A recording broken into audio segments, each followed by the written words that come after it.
Hablemos ahora acerca de la suma de los ángulos externos en un polígono.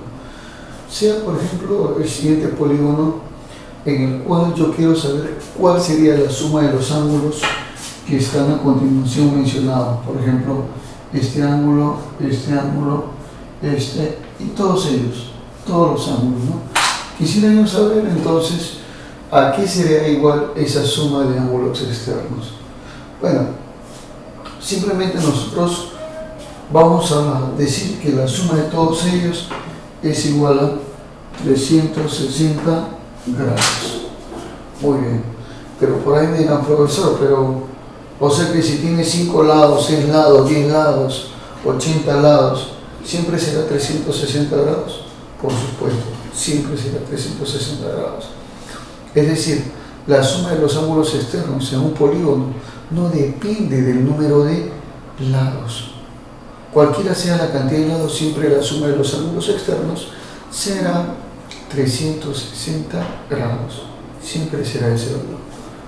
Muy bien, entonces así se... Vamos a demostrar esto acá.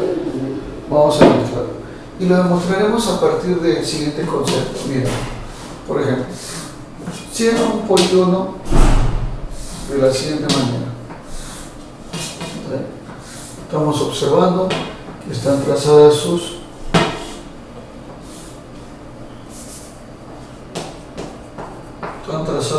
ángulos externos.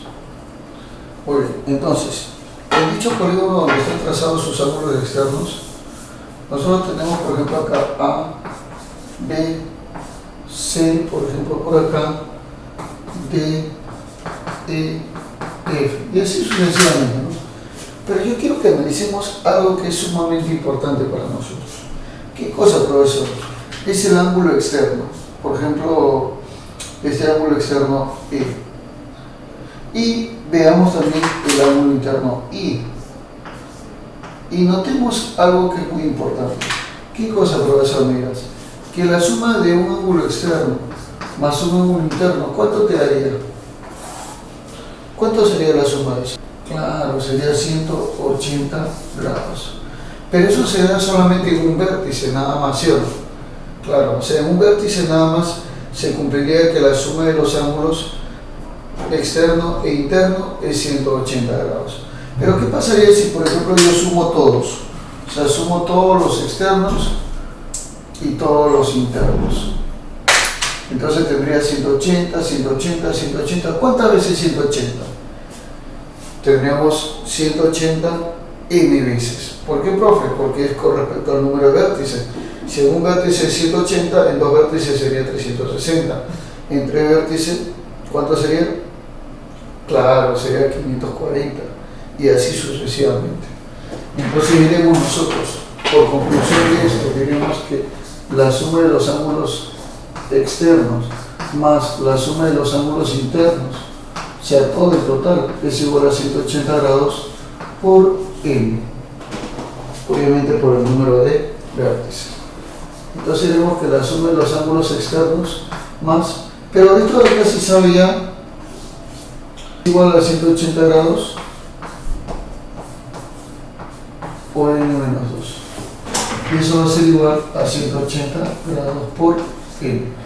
¿Por qué, profe, n menos 2? Esta es la fórmula que ya hemos visto ya en la suma de ángulos internos.